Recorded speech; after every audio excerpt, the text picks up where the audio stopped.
오늘 우리가 함께 봉독한 이 신명기 17장 18절부터 19절까지의 말씀은 하나님께서 이스라엘의 이 왕을 이제 세우실 것을 대비하셔서 그 왕에게 주신 말씀의 일부입니다. 하나님은 이스라엘의 왕으로 하여금 율법서, 즉 하나님의 말씀을 이렇게 등사한다고 하죠. 이렇게 적어서 필사본을 만들어서 평생 자기 옆에 둘 것을 명령하십니다. 그렇게 하나님의 말씀을 배우고 이제 밀접한 삶을 살아감으로 하나님을 더욱더 알아가는 것, 그 하나님의 율법과 모든 말과 규례를 지켜 행할 것을 명령하신 것입니다. 오늘 새벽 이 자리에 나오신 우리 해림교회 성도 여러분들도 한 분 한 분이 하나님께서 세우신 왕과 같은 귀한 존재들인데요, 우리가 직접 등사한 성경은 아니라 하더라도 매일 그 하나님의 말씀을 대하고 특별히 우리가 이 새벽같이 하는 이 매일 날주를 열심히 참여함으로 날마다 주님께서 주시는 그 말씀에 귀를 기울이며 또 하나님을 더욱더 경외하고 그 말씀대로 살아가는 은혜가 있기를 축복합니다. 오늘 날주 본문인 신명기 17장에서는 하나님께서 이제 가나안 땅에 들어가 나라를 세울 이스라엘 백성들에게 그 이스라엘 백성들의 질서를 세우시는 이야기가 기록이 되어 있습니다. 그래서 우리가 함께 합독한 본문은 그 중에서도 이스라엘의 왕을 세워가는 그런 이야기인데요, 왕이 있다라는 말은 이스라엘이 그럴듯한 나라를 이렇게 이루었다라는 것을 전제로 합니다. 지금껏 가나안 땅에서 머물던 그 광야, 가나안 땅에 들어가기를 소망하면서 이 광야에서 머물던 이스라엘 백성들에게는 참으로 꿈과 같은 그런 이야기일지도 모르는데요, 그런데 하나님은 이렇게 말씀을 하십니다. 우리 14절 말씀을 함께 읽어보도록 하겠습니다. 내가 내 하나님 여호와께서 내게 주시는 땅에 이르러 그 땅을 차지하고 거주할 때에 만일 우리도 우리 주위의 모든 민족들 같이 우리 위에 왕을 세워야겠다는 생각이 나거든 라고 이렇게 말씀을 하십니다. 하나님은 이스라엘 백성들에게 땅을 주실 것이다 라고 이렇게 말씀을 하시는 거죠. 그리고 이제 그 땅을 차지하고 거주하면서 살아가다 보면 이제 이들도 주변의 다른 민족들처럼 우리에게도 왕이 필요하다, 우리도 왕을 세워야겠다라는 생각을 하실 수 있다라는 사실을 하나님께서 아시고 이러한 왕과 관련된 규정을 주십니다. 먼저 이 왕의 자격은 무엇입니까? 우리 15절 말씀을 보면 하나님 여호와께서 택하신 자라는 것이 이 왕의 조건입니다. 그리고 다른 타 민족의 사람이 아니라 그 형제들 중에 한 사람이 이스라엘 백성의 왕이 될 수 있다라고 하나님께서 말씀을 하십니다. 이어서 하나님은 그 왕이 주의해야 할 사항에 대해서 이어지는 16절, 17절 말씀에서 말씀해 주시는데, 우리 함께 16절, 17절 말씀을 함께 읽어보도록 하겠습니다.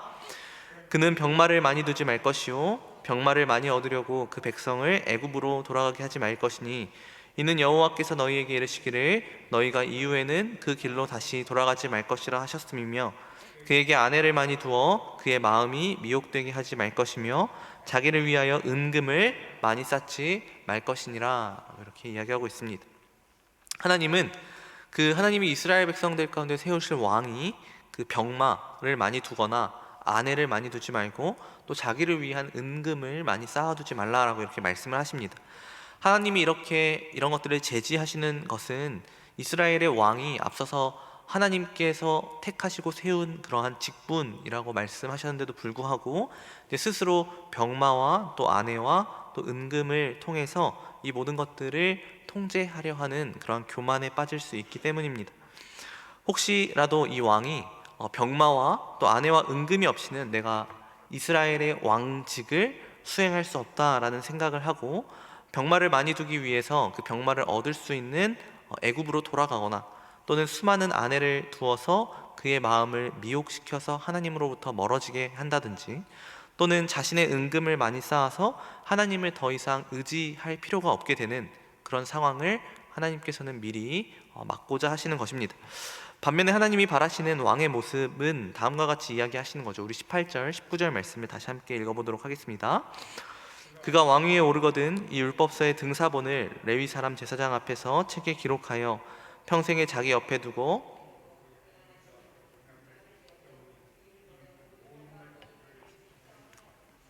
네, 그렇습니다.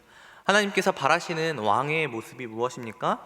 군사적으로 강대한 그런 나라도 아니고 이방의 수많은 아내들을 이렇게 맞아들여서 탄탄한 그런 외교를 쌓은 나라도 아닙니다. 또 경제적으로 강대한 나라도 아닌 거죠. 하나님이 바라시는 그 왕은 자신이 하나님이 세우신 이스라엘의 왕이라는 사실을 잘 이해한 사람입니다. 이제 이스라엘의 진정한 왕이신 하나님의 다스림을 그 나라 가운데 실현하기 위해서 하나님의 말씀을 자신의 왕직이 시작되는 그 순간부터 그 왕직이 끝나는 그 순간까지 그 하나님의 말씀을 가까이 하면서 여호와를 경외하는 것을 배워가고 그 율법의 모든 말씀과 규례를 이스라엘 백성들 앞에서 먼저 지켜 행하는 사람이 하나님께서 바라시는 이스라엘의 왕인 것입니다. 하나님은 이스라엘의 왕이 그렇게 분명히 왕인 것은 맞지만 그의 마음이 그의 형제들 위해서 결코 교만하지 아니하고 하나님의 명령에서 떠나지 않는다면 이스라엘 백성들 가운데의 그 왕위가 지속될 것을 이렇게 또한 약속하시면서 축복해 주십니다. 자, 이처럼 하나님께서는 이스라엘의 왕과 관련된 질서를 이렇게 세워 나가십니다. 그런데 이것들보다 먼저 하나님께서 이스라엘 백성들에게 주신 가르침이 있습니다. 바로 이스라엘의 진정한 왕이신 하나님과 관련된 질서들을 하나님께서는 먼저 세워나가시는 것을 우리가 볼 수 있는데요. 우리 신명기 17장 1절 말씀을 함께 읽어보도록 하겠습니다. 흠이나 악질이 있는 소와 양은 아무것도 내 하나님 여호와께 드리지 말지니 이는 내 하나님 여호와께 가증한 것이 됨이니라 라고 이렇게 하나님께서는 이스라엘 백성들로 하여금 하나님께 올려드리는 예물은 흠이 없는 것, 그러니까 그들이 가지고 있는 가장 귀한 것을 드려야 한다라고 말씀을 하십니다. 혹 자신이 좋은 것들은 취하고 이렇게 상품성이 없어 보이는 그렇게 그 양들 중에서 후손들에게 그 어떤 형질을 물려주기에 적합하지 않은 그런 덜 떨어지는 이런 양과 소를 하나님께 올려드리는 행위는 하나님의 그 주권을 인정하지 않는 가증한 행위다라고 이렇게 하나님께서 말씀하시는 것입니다. 이어지는 2절부터 5절 말씀에서도 하나님은 하나님과 이스라엘 백성들 사이의 질서를 세워 가시는데요. 우리 5절 말씀을 함께 읽어보도록 하겠습니다. 너는 그 악을 행한 남자나 여자를 내 성문으로 끌어내고 그 남자나 여자를 돌로 쳐 죽이되.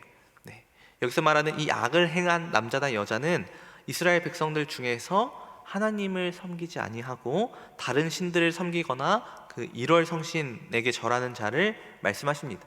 그런 자가 혹 발견된다라면 이렇게 재판을 거치고 또 그 사실이 확인이 되면 이제 그들을 성문 곁으로 끌어내서 죽이라라고 이렇게 말씀을 하시는 거죠.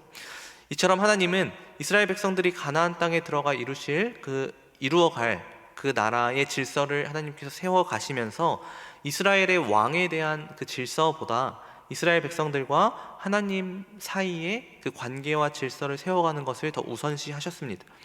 이스라엘 백성들이 하나님의 주권을 인정하고 하나님만을 의지하며 살아가야 하는데 여기서 이스라엘의 왕 또한 예외가 될 수 없다라는 그러한 순서상 가르침을 우리에게 주시는 것입니다. 이스라엘의 왕이라 하더라도 그 병마와 아내와 은금을 그의 우상으로 삼지 않고 오직 그 또한 하나님의 말씀만을 붙들고 하나님의 종으로서 이스라엘 백성들을 다스려야 한다라고 이렇게 말씀하시는 것입니다. 하나님은 이처럼 하나님만이 이스라엘의 유일한 신이심을 이스라엘 백성들에게 지속해서 말씀을 하시는데요. 우리 오늘의 또 다른 날주 본문인 이사야서 44장 6절과 8절 말씀을 함께 읽어보도록 하겠습니다. 이사야 44장 6절과 또 8절 말씀을 우리 함께 읽어보도록 하겠습니다. 이스라엘의 왕인 여호와 이스라엘의 구원자인 만군의 여호와가 이같이 말하노라. 나는 처음이요 나는 마지막이라. 나 외에 다른 신이 없느니라. 너희는 두려워하지 말며 겁내지 말라. 내가 예로부터 너희에게 듣게 하지 아니하였느냐 알리지 아니하였느냐. 너희는 나의 증인이라. 나 외에 신이 있겠느냐. 과연 반석은 없나니 다른 신이 있음을 내가 알지 못하노라.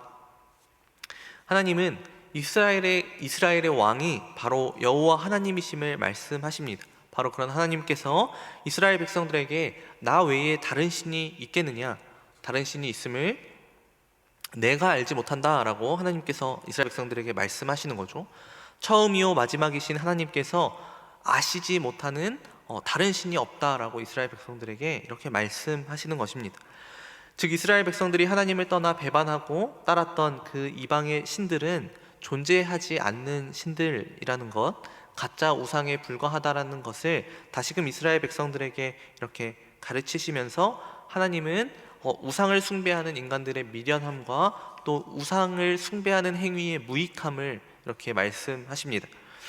하나님의 우상이라는 것이 결국에는 그 우상을 만들어낸 존재 자체가 한계가 명확한 그 하나님의 피조물에 불과한 인간이 만들어낸 그 피조물이 또 만들어낸 그 피조물에 불과하다라는 것을 지적하시는 거죠. 또 이렇게 말씀을 하십니다. 우리 15절 말씀을 함께 읽어보도록 하겠습니다. 이 나무는 사람이 땔감을 삶는 것이거늘 그가 그것을 가지고 자기 몸을 덮게도 하고 불을 피워 떡을 굽기도 하고 신상을 만들어 경배하며 우상을 만들고 그 앞에 엎드리기도 하는구나 라고 이렇게 그 우상을 만든 사람들의 이 말이 되지 않는 행위를 이렇게 풍자하고 계십니다. 결국 우상이라는 것을 사람들이 나무나 돌과 같은 어떤 자연물을 가지고 만드는데, 이 나무라는 것을 예시로 들어서 이 나무는 사람이 땔감으로 삼는 것이기도 하고 또 불을 피워서 떡을 굽거나 고기를 굽기도 하는 것을 이렇게 지적하시는 것입니다. 나무를 베어다가 똑같은 나무를 가져다가 절반은 불에 살아 고기를 구워 먹고 절반은 우상을 만들어 놓고서 그 앞에 엎드려 경배하고 기도하는 그 행위, 너는 나의 신이니 나를 구원하라라고 그 나무에다가 이렇게 주장하는 것이 얼마나 터무니없는 행위인가를 말씀하시는 거죠. 하나님은 인간의 이런 행위가 그들의 눈이 가려져서 보지 못하기 때문이고 또 그들의 마음이 어두워져서 깨닫지 못하기 때문임을 이렇게 말씀을 하십니다. 그러면서 상식적으로 생각해 볼 것을 말씀하시는 거죠. 땔감으로도 쓰이고 떡과 고기를 굽는 숯불로도 쓰이다가 갑자기 우상이 되어서 인간의 기도를 받고 구원의 요청을 듣는 그 우상에게는 결코 이 인간의 요청과 바람대로 그들을 구원할 능력이 없다라는 것을 말씀하시는 겁니다. 그리고 이렇게 말씀하십니다. 21절, 22절 말씀을 같이 함께 읽어보도록 하겠습니다. 야곱아 이스라엘아 이 일을 기억하라. 너는 내 종이니라. 내가 너를 지었으니 너는 내 종이니라. 이스라엘아 너는 나에게 잊혀지지 아니하리라. 내가 내 허물을 빽빽한 구름같이 내 죄를 안개같이 없이 하였으니 너는 내게로 돌아오라. 내가 너를 구속하였음이니라 라고 이렇게 말씀하십니다. 하나님은 끊임없이 우상의 유혹에 넘어가는 이스라엘 백성들에게 하나님이 그들을 지으신 분이시고 이스라엘 백성들은 하나님의 종이라는 사실을 다시 한 번 더 선언하시면서 이제 그들의 그 빽빽한 구름과도 같은 그 죄를 또 안개와도 같은 그 죄를 하나님께서 없이 하시겠다라고 말씀하십니다. 그리고 이제 내가 너희를 구속하였으니 내게로 돌아오라 라고 이렇게 말씀을 하시는 거죠.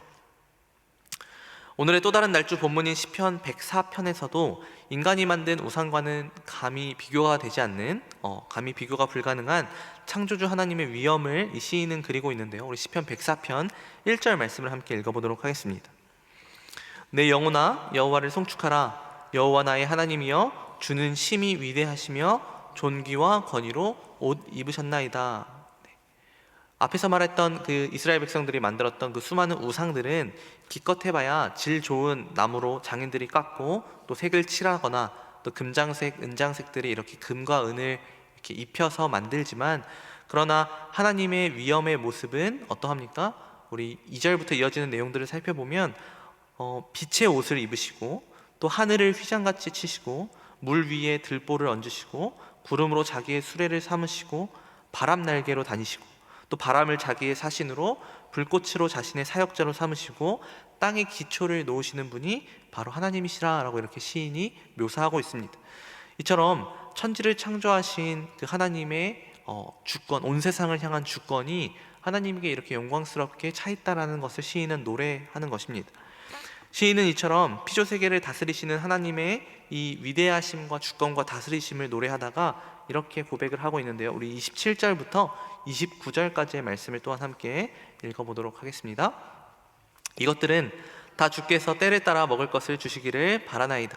주께서 주신즉 그들이 받으며 주께서 손을 펴신즉 그들이 좋은 것으로 만족하다가 주께서 낯을 숨기신즉 그들이 떨고 주께서 그들의 호흡을 거두신즉 그들은 죽어 먼지로 돌아가나이다.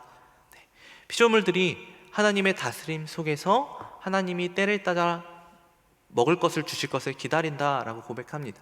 이것은 인간도 예외가 아닌 것이죠.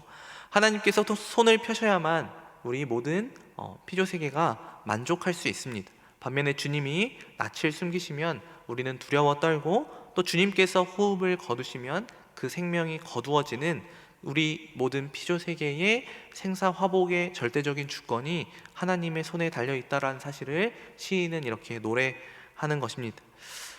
오늘의 또 다른 날주 본문인 요한계시록 14장에서는 이처럼 하나님만을 믿고 따르는 무리가 등장을 하는데요. 우리 요한계시록 14장 1절 말씀을 함께 읽어보도록 하겠습니다. 요한계시록 14장 1절 말씀입니다. 또 내가 보니 보라, 어린 양이 시온 산에 섰고 그와 함께 14만 4천이 서 있는데 그들의 이마에는 어린 양의 이름과 그 아버지의 이름을 쓴 것이 있더라.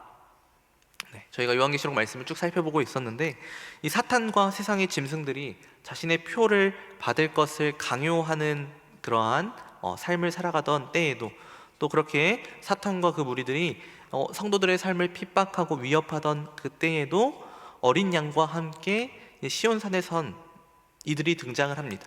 그들은 그 이마에 어린 양의 이름과 하나님의 이름을 새긴 사람들입니다.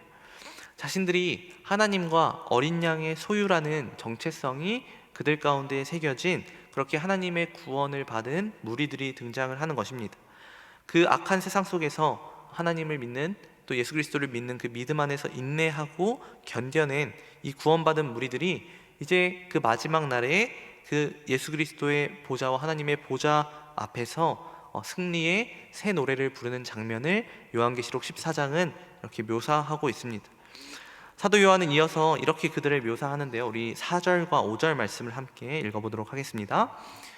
이 사람들은 여자와 더불어 더럽히지 아니하고 순결한 자라, 어린 양이 어디로 인도하든지 따라가는 자며 사람 가운데에서 속량함을 받아 처음 익은 열매로 하나님과 어린 양에게 속한 자들이니 그 입에 거짓말이 없고 흠이 없는 자들이더라. 하나님과 어린 양의 소유인 이 순결한 자들은 속량함을 받아서 처음 익은 열매들입니다. 그렇게 어린 양이 어디로 인도하든지 따라가는 자들이다 라고 요한 사도는 말하고 있습니다. 자신들이 하나님의 것이라는 정체성을 결코 잊지 아니하고, 세상의 유혹과 또 타락한 문화나 경제적인 불이익들이 있음에도 불구하고 그것들을 마주할 때에 결코 타협하지 않은 그러한 거짓이 없었던, 흠이 없었던 무리들이다 라고 성경은 말하는 거죠. 사랑하는 해림교회 성도 여러분, 여러분과 저는 이 마지막 때를 살아가면서 수많은 이 혼란한 상황들 아래에 놓이곤 합니다. 그럴 때 우리는 무엇을 의지할 수 있으며 또 무엇을 의지하려 해야겠습니까? 세상은 힘을 의지하라 하고, 또 세상은 인맥을 의지하라 하고, 세상은 재물을 의지하라 라고 말을 하지만 하나님은 이런 것들 또한 분명한 우상이다 라고 말씀을 하십니다. 그리고 오직 하나님을 따르고 하나님의 말씀만을 의지하라 라고 우리에게 이렇게 하나님과 우리 사이에 질서를 세워주십니다. 우리를 지으시고 다스리시는 하나님의 말씀을 통해 하나님을 경외하며 살아가라 라고 이렇게 우리에게, 하나님의 종이 된 우리들에게 요구하십니다. 그렇게 여러분과 제가 하나님의 소유가 되었다라는 사실을 잊지 않고 하나님의 말씀만을 의지하며 살아갈 때에 이 세상을 지으시고 다스리시는 그 하나님의 신실하심과 또 때에 따라 우리의 필요를 채우시고 돌보시는 하나님의 그 은혜를 우리의 삶의 자리에서 누릴 수 있을 것입니다. 그렇게 여러분과 제가 우리에게 주어진 그 굳건한 믿음과 또 이를 바탕으로 한 그 인내로 이 마지막 때에 어린 양이신 주님께서 우리를 어느 곳으로 인도하든지 잘 따라 나설 수 있기를 소망합니다. 그렇게 예수 그리스도가 다시 오시는 이 전쟁의 끝날에, 이 세상의 마지막 날에 우리의 믿음의 동역자들과 함께 예수님의 그 거룩하신 보좌 앞에서 승리의 노래를 부를 수 있는 우리 모든 귀한 해림의 성도 여러분들이 되기를 주님의 이름으로 축원합니다. 우리 시간 다 함께 주님께서 가르쳐 주신 기도로 기도하고 각자의 자리에서 기도하며 나아가도록 하겠습니다. 하늘에 계신 우리 아버지여, 이름이 거룩히 여김을 받으시오며 나라에 임하옵시며 뜻이 하늘에서 이룬 것 같이 땅에서도 이루어지이다. 오늘날 우리에게 일용할 양식을 주옵시고 우리가 우리에게 죄 지은 자를 사하여 준 것 같이 우리 죄를 사하여 주옵시고 우리를 시험에 들게 하지 마옵시며 다만 악에서 도와옵소서. 대개 나라와 권세와 영광이 아버지께 영원히 있사옵나이다. 아멘.